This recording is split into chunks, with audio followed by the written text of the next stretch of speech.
नमस्कार। कैसे हो स्टूडेंट्स? मुझे उम्मीद है आप सब बहुत अच्छे होंगे।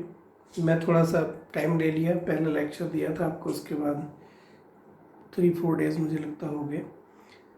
मैंने सोचा एक दिन मैथमेटिक्स का दिया गया है तो उसमें आप काम कर रहे होगे, एक दिन फिर मैडम ने आपको बायोलॉजी का लेक्चर दिया। अब देखिए अगला लेक्चर केमिस्ट्री का हम आगे कंटिन्यू करते हैं। आपको पहले मैं एक बार थोड़ा सा रिकैप कर दूं। पहले लेक्चर में मैंने आपको केमिकल रिएक्शंस या केमिकल इक्वेशंस के बारे में थोड़ा सा बताया था, एक वीडियो दिया था, कुछ पेजेस भी दिए थे रीड करने को, कुछ बच्चों ने रीड कर भी लिए होंगे। Chemical equations, chemical reactions general words हैं, तक आप समझ गए होंगे। और ऐसी बहुत सी फिनोमिनाज हैं जो हमारे सराउंडिंग में अकर कर रही होती हैं, उन्हें हम या तो केमिकल चेंज का नाम देते हैं या फिजिकल चेंज का नाम देते हैं। कई तो ऐसी फिनोमिनाज हैं जो कई बार हम सोचने को मजबूर हो जाते हैं कि आखिर ये केमिकल चेंज है या फिजिकल चेंज है। अगर आप अटेंटिव हो टूवर्ड्स केमिस्ट्री तो ऐसी फिनोमिनाज आपको दिखेंगी। हो सकता है आपने अब तक गौर ना किया हो तो करना। कभी आपने देखा है एप्पल जब आप खाते हो, ठीक है, और कई बार उसको आधा खा के रख देते हो, या घर में खाने से पहले मदर ने या किसी ने आपको कट करके दे दिए पीसेस, कुछ पीसेस आपने उसके ईट कर लिए और कुछ पीसेस एज इट इज बने रहे। आप देखते हो कि वो जो ईटन एप्पल है या जो पीसेस कटे हुए बच गए, उनका कलर चेंज हो जाता है, ब्राउन हो जाता है। क्या है ये कोई केमिकल चेंज है या फिजिकल चेंज है? बर्निंग ऑफ कैंडल, दिवाली हो या गुरुपुरब हो या कोई और फेस्टिवल हो, ठीक है, अभी तो एक दिन हमारे प्राइम मिनिस्टर ने अलग से कैंडल्स जलवा दिए। अक्सर आप देखते हो कि किसी भी ऐसे इवेंट में जब आप कैंडल बर्न करते हो, किसी का बर्थडे हो, ठीक है, burning of a candle, wax candle, it is what? Chemical change और फिजिकल चेंज। दिवाली पे आप फुलझड़ी जलाते हो और उसमें जो है एफरेंस और वो चमक निकलती है, ग्लो जनरेट होता है, it is what? Chemical change और फिजिकल चेंज। ऐसे बेटा बहुत से एग्जाम्पल्स हैं जो आप ये देखने पे मजबूर हो जाओगे कि क्या है, केमिकल चेंज है या फिजिकल चेंज है, ठीक है। उसी से रिलेटेड मैं आगे के इस लेक्चर को कंटिन्यू करूँगा। मिल्क को देखो, अगर आप मिल्क को कुछ देर तक रख लो तो कर्ड बन जाता है, ठीक है। आयरन नेल्स, पेन या फिर कीली जिसको आप बोलते हो, उनको देखो कुछ दिन तक पड़ा रहे बाहर, उसमें रश लग जाता है। So there are so many examples around us which we can say whether it's a chemical change or physical change. Change तो है, और सोचिए आप इनके बारे में, ठीक है, और मुझे बताइए कि ये जो फिनोमिनाज हैं ये केमिकल चेंज है या फिजिकल चेंज है। अगर केमिकल चेंज है तो डेफिनेटली जो चीज़ हमने ली है वो किसी दूसरी चीज़ में कन्वर्ट हो रहा होगा, सेम नहीं रहेगी। और अगर फिजिकल चेंज है तो दोनों केमिकली सेम रहेंगे, सिर्फ उनकी स्टेट चेंज होगी। जैसे आइस से मेल्ट कर गया, ठीक है, मेल्ट करके वाटर बना, मेल्ट करने से पहले भी वाटर ही था लेकिन पहले सॉलिड फॉर्म में था, अब लिक्विड फॉर्म में। This is the physical change. और जो इसके पहले मैंने आपको जितने भी एग्जांपल्स बताए हैं, ठीक है, चाहे वो पोटैटो चिप्स हो जो रेनी सीजन में अगर आप उसको ओपन करके रख दो तो उसमें बैड टेस्ट हो जाता है और फिर वो ठीक नहीं लगते, खाने में स्मेल आने लगती है, rancidity, all these are chemical change. Rusting of an iron piece, it is a chemical change. Burning of candle is a chemical change. Change of color of eaten apple is a chemical change. Burning of candle is a chemical change. Combustion of fuels, that is the wax. Wax is the organic residue. और जब आप उसको ignite करते हो air की presence में, then it turns to carbon dioxide and water. ठीक है, तो ये जितने भी केमिकल चेंजेस हैं जनरली इनको मैं दो टाइप से क्लासिफाई करता हूँ। एक थर्मोकेमिकल चेंजेस, ठीक है, और एक फोटोकेमिकल चेंजेस। थर्मोकेमिकल चेंजेस क्या है कि जब ये चेंजेस हो रहे हों, मतलब जब ये रिएक्शंस अकर कर रहे हों, ठीक है, तो जब हम उसकी इक्वेशन लिखेंगे then all these changes takes place along with the release और एब्जॉर्प्शन ऑफ हीट। अगर किसी केमिकल चेंज में हीट का भी कन्वर्जन हो रहा है, हीट चेंज हो रहा है प्रोसेस में, हीट रिलीज हो रही है या फिर हीट एब्जॉर्ब हो रही है, then they are said to be thermodynamic change. So thermochemical processes कहते हैं इनको। और मैंने आपको प्रीवियस लेक्चर में बताया कि जो थर्मोकेमिकल चेंजेस हैं इन्हें हम exothermic reactions and endothermic reactions बोलते हैं। ऐसे रिएक्शंस या ऐसे प्रोसेसेस जिसमें रिएक्शन होने के बाद हीट रिलीज होती है सब एक्सोथर्मिक है, जिनमें हीट एब्जॉर्ब होती है वो endothermic. Burning of fuel, combustion of fuels, ठीक है, बर्निंग ऑफ कार्बन, सभी में हीट रिलीज होती है। जितने भी, अगर हम इनको ऐसे कह दें कि जो रिपनिंग है या फिर कंबशन है या फिर कोई चीज़ अपने आप रॉटनिंग है, ठीक है, ये सभी क्या है, हीट रिलीज प्रोसेस है। और जो हम अपना खुद का फूड लेते हैं जैसे ग्लूकोज, ठीक है, एयर मतलब ऑक्सीजन के साथ उसको जब आप कंबस्ट कराते हो तो बॉडी को एनर्जी मिलती है, एक्सोथर्मिक प्रोसेस। कुछ प्रोसेस एंडोथर्मिक हैं जो हीट एकम्पेंट के साथ होते हैं, हीट एब्जॉर्ब करने के साथ होते हैं, ठीक है, फिजिकल भी हो सकते हैं, केमिकल भी हो सकते हैं। जो फोटोकेमिकल चेंजेस हैं, फोटोकेमिकल चेंजेस या photochemical reactions are generally those reactions which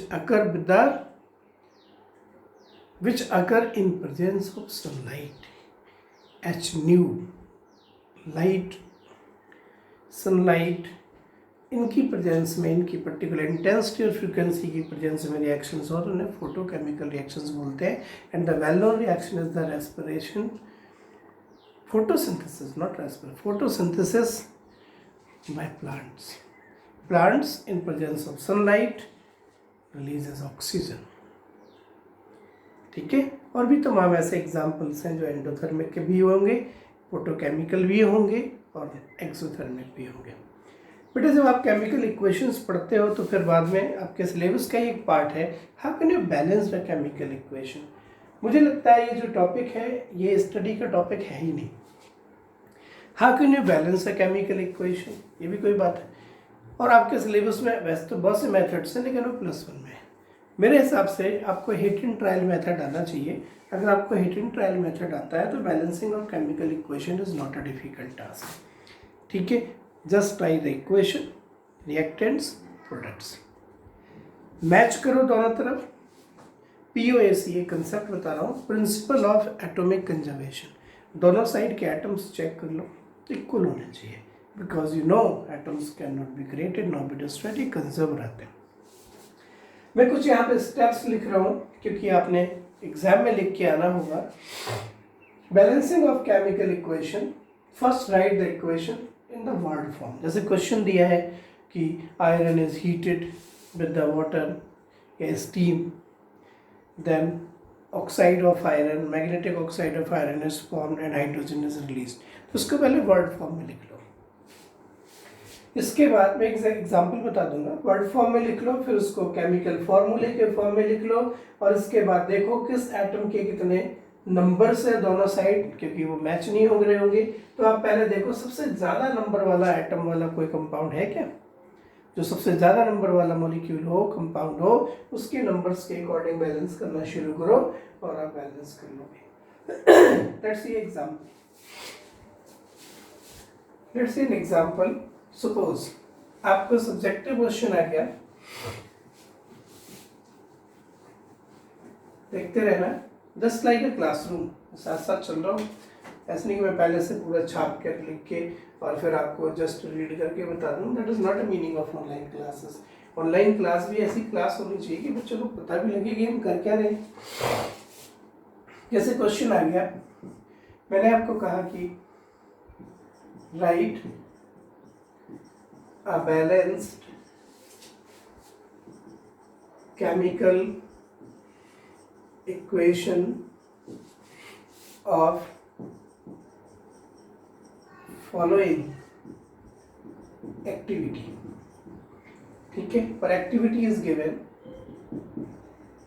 iron is heated with the steam to form, मैंने आपको केमिकल इक्वेशन भी नहीं दी, to form magnetic oxide of iron and hydrogen gas is evolved, ये दे दिया मैंने। तो आप पहला काम क्या करो, ये जो स्टेटमेंट है यहाँ से रिएक्शन लिखने की कोशिश करो। आयरन फॉर्मूला या सिंबल जानते हो, नाइट्रेट Fe, और थोड़ा सा नॉलेज को बढ़ाओ, बाकियों से अगर आपने डिफरेंट देखना है तो आयरन, इसके नीचे इसकी स्टेट जरूर मेंशन कर दो। स्टीम यू नो ये वाटर ही होता है, लेकिन गैसेस फॉर्म में होगा, सुपर हीटेड स्टेट में होगा, हाई टेम्परेचर पर होगा। It's a type of endothermic reaction. Magnetic oxide of iron, it is Fe3O4, solid हो गए, and hydrogen gas is evolved, so hydrogen लिख दो, और गैस अगर इवॉल्व हो रही है तो ऐसा एरो लगा दो, लिख दी इक्वेशन। ठीक है, ये मैंने वर्ड फॉर्म की बजाय डायरेक्ट इस फॉर्म में लिख ली। वर्ड फॉर्म में मैं यहाँ लिखता iron, steam, iron oxide and hydrogen. ये प्रैक्टिस हो जाती है, कोई बड़ी बात नहीं है। नाउ इस पूरी रिएक्शन में देखो किस साइड कोई ऐसा मॉलिक्यूल है जिसमें सबसे ज्यादा एटम्स है, वो ये है। इसमें देखो सबसे ज्यादा एटम्स किसके हैं, ऑक्सीजन के हैं। कितने हैं, 4 है। तो जब 4 ऑक्सीजन के हैं तो इस साइड देखो ऑक्सीजन कहाँ है, और जिधर हो उसमें उतने ही नंबर से मल्टीप्लाई कर दो, ऑक्सीजन बैलेंस हो गए। देखो basically hit and trial, hit and trial नाम समझ रहे हो ना, हिट एंड ट्रायल। अगर गलत हो जाए तो काट के दोबारा शुरू करो, चेक करो। ठीक है, 4 आ गए। अब देखो next high number of atoms क्या है, आयरन 3 है, 3 कर दो। उसके बाद नेक्स्ट नंबर ऑफ एटम्स है हाइड्रोजन 2 है, और यहाँ हाइड्रोजन 8 है। देख रहे हो कि नहीं, यहाँ पे 4 कर दो, 4 into 2 8 होगी, बैलेंस होगी केमिकल इक्वेशन। ठीक है, so you can balance a chemical equation. Simple तरीके से आपको बताया। अगर आप मेरे पास बैठ के लेक्चर लगा रहे होते तो भी आपको इतना ही समझ आता। लेकिन बेटा इस कंसेप्ट को बताना इसलिए जरूरी था क्योंकि इसके पीछे एक कंपटीशन पार्ट, एक बेसिक कंसेप्ट पार्ट छुपा है जो बहुत कम बच्चों को आता है, जो आगे आपको प्रॉब्लम करेगा अगर अभी नहीं बताया गया। प्लस ये आपका सब्जेक्टिव पार्ट भी है। ठीक है, कंसेप्ट ये है कि जो इक्वेशंस होती हैं, केमिकल इक्वेशंस होती हैं, केमिकल इक्वेशंस हमें क्या प्रोवाइड करती हैं, हम लिखते क्यों है केमिकल इक्वेशन। दैट इज देखना implications of a balanced chemical equation, what information you collect from chemical equations।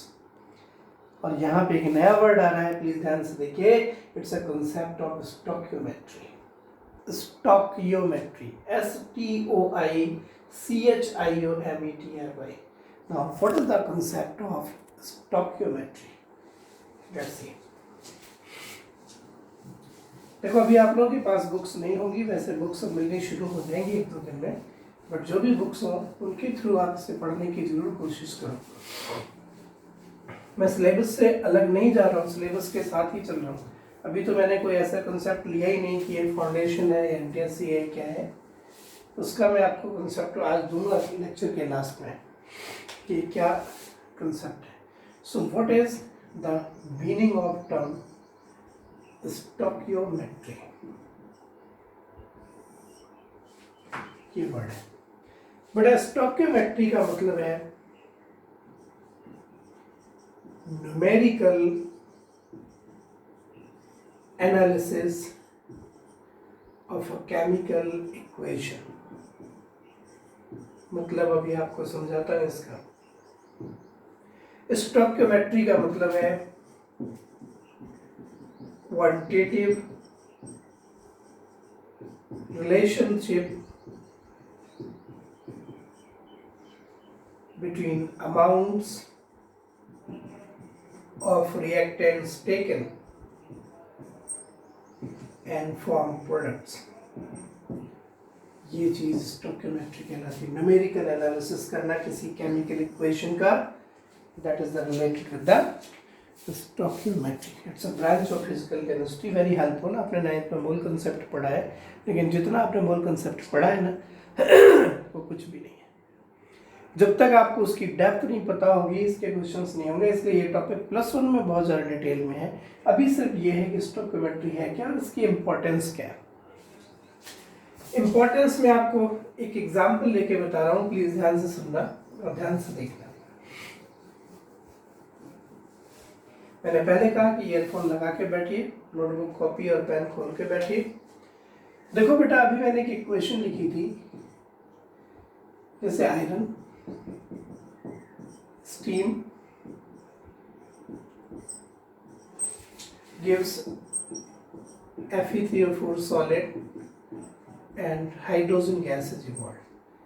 ठीक है, आप इस रिएक्शन को देख के क्या इंफॉर्मेशन कलेक्ट कर सकते हो? क्या है ये किसी भी रिएक्शन का सिंबॉलिक फॉर्म है, ये रिएक्टेंट्स है, प्रोडक्ट्स है, और ये बैलेंस्ड इक्वेशन है। बेटा ध्यान देना, किसी भी बैलेंस्ड इक्वेशन में रिएक्टेंट्स या प्रोडक्ट्स के आगे जो ये नंबर लिखे होते हैं,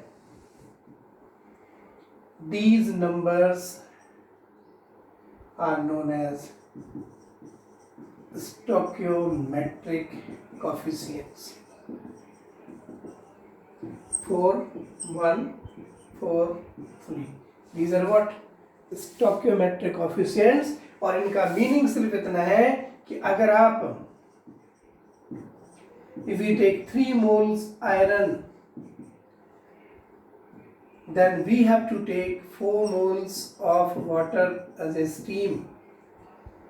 When we react to these two completely, then we get 1 mole of iron oxide and 4 moles of hydrogen। Quantitative analysis, amount से रिलेशन निकल गया किसी इक्वेशन से। अगर आप इसके 3 मोल लोगे तो इसके 4 मोल लेने ही पड़ेंगे इसके कंप्लीट रिएक्शन कराने के लिए, और इसका 1 मोल बनेगा और इसके 4 मोल बनेंगे। मोल समझते हैं ना? Mole fundamental unit of amount of substance, you should know. So with the help of any chemical equation we can solve the numericals having mass and mass relation। it means what? इसके कुछ ग्राम इसके कुछ ग्राम से react करें, इसके कितने ग्राम बनेंगे। Moles and moles relation, इन कितने मोल्स इस कितने मोल्स लिए इसके कितने मोल बनेंगे। Similarly mass and volume relation, volume की गैस है, इसको मैं वॉल्यूम के टर्म में अगर लिखूं तो आपको पता है 4 मोल्स का वॉल्यूम कितना होता है हाइड्रोजन का। 1 मोल गैस का वॉल्यूम याद है किसी को? Volume of 1 mole gas 22.4 litre at STP। STP एक स्केल है, स्टैंडर्ड टेम्परेचर प्रेशर। मैं आगे के चैप्टर में इसको डिस्कस कर दूंगा, बट इसका बेसिक मीनिंग ये mass mass relation, mass moles relation, mass volume relation, और ऐसे किसी भी टाइप के न्यूमेरिकल्स आएंगे then we can use a balanced chemical equation. Got it? So what is the importance of balance chemical equation? हमने chemical equation को balance क्यों करा? इसीलिए करा ताकि हमें इस टाइप के न्यूमेरिकल्स इजियर हो जाए। ये अभी क्योंकि 10th में भी अब कुछ ऑब्जेक्टिव क्वेश्चंस आएंगे, सब्जेक्टिव पार्ट में भी, ठीक है, तो उनमें ऐसे क्वेश्चंस आ सकते हैं। मैं 1-2 न्यूमेरिकल आपको करा दूंगा और उसके बाद ही आपको एक असाइनमेंट दूंगा। जो बेटा नेक्स्ट पार्ट है आपके इस चैप्टर का, वो डेफिनेशन और एग्जाम्पल बेस्ड है, ठीक है। Definition and example based. Next part of the topic is types of reactions, chemical reactions. जो हमने केमिकल रिएक्शंस स्टडी की हैं वो कितने टाइप की हो सकती है। वन इज कॉम्बिनेशन रिएक्शन,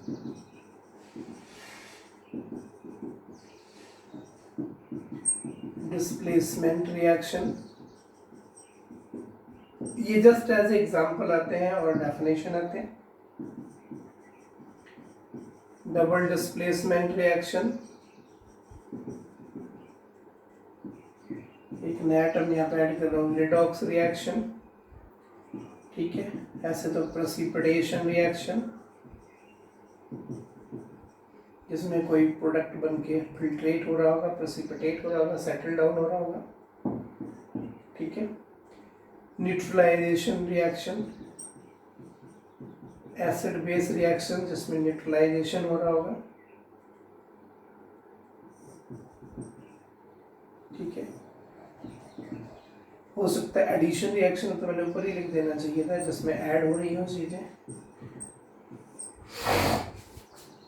हम इनको अलग अलग तरीके से समझा सकते हैं, एक एक की डेफिनेशन लिखा सकते हैं, बट डेफिनेशन से कहीं ज़्यादा इम्पोर्टेंट है कि हम इनके एग्जाम्पल्स को समझ लें, क्योंकि डेफिनेशन तो नाम से ही पता लगता है, combination, when two or more reactants get combined to form products.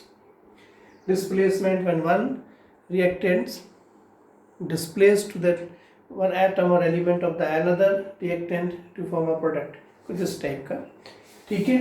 सो मैं चाहता हूँ कि आप इनकी डेफिनेशंस खुद से लिखो और एग्जाम्पल्स ऐड करो। मैं कोशिश कर रहा हूँ कि आपको ये एक एक रिएक्शन विद एग्जाम्पल समझा दूँ, ठीक है। तो तब तक आप यहाँ तक कर लेना, देख लेना। मैं नेक्स्ट वीडियो में इसकी डेफिनेशंस और एग्जाम्पल्स भेज रहा हूँ। Okay, thank you.